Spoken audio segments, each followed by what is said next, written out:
So ayan mga plantera, masaya yung mga ating mga gulay-gulay kasi dalawang araw ng umuulan. So tignan natin. Ayan. Hello mga baboy. Ayan, pasok tayo. Naarangan namin ng yan, yung garden net. Kasi yung mga hinahalukay. So ito yung yung gulay na akala natin hindi siya nakakain, pero nakain pala. So ito, anin naman natin ng kangkong pagka ayan, tignan nyo yung mga natin, mga talong natin na naulanan, yung mga bungpo siya. Iba po kasi yung dilig ng ulan tsaka dilig po ng nasa gripo. Mas gusto po ng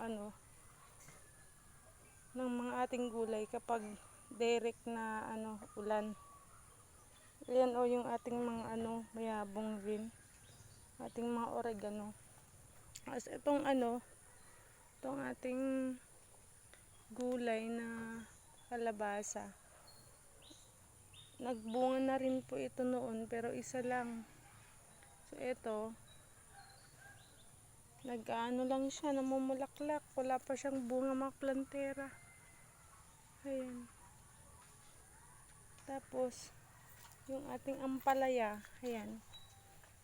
Ayan, may bunga na siya. Tapos meron pa dito, maliit. Tapos doon, meron pa doon. Actually, meron pa akong nakita dito banda, pero hindi ko mahanap. So, ayan. Puntan natin yung ating sigarilyas. Ayan yung ating sigarilyas.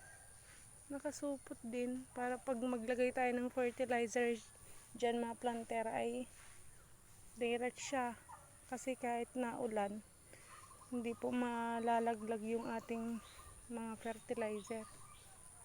So si ko naman, yung asawa ko, yan, transfer yung mga sili. Ito yung nirelease natin na sili, yung violet. Yan. Yun yung sinasabi ko ng plantera, pag nahinog siya, nagiging orange. Pero pag pa siya, ayan, bata-bata pa, violet. Tapos nag-orange siya kapag paano siya pahinog. Yan. Tapos andito rin yung kwan natin mga plantera, yung sili na para siyang kalabasa or kamatis. Yan. Galing kay ate ko. Ito ata yung galing sa Jordan. So yan, may mga maliliit tayong dito. Ayan, may abong yung ating mga sili. So ito, kahit to ata na din to, yung ganyan siya.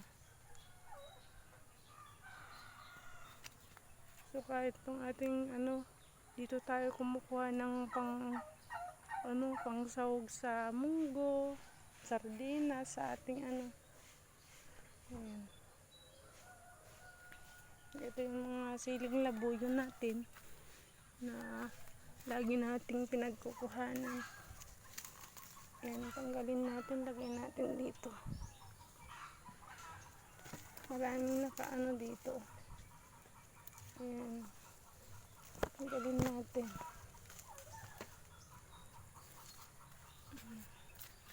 Ayan yung ating update mga plantera sa ating gulayan.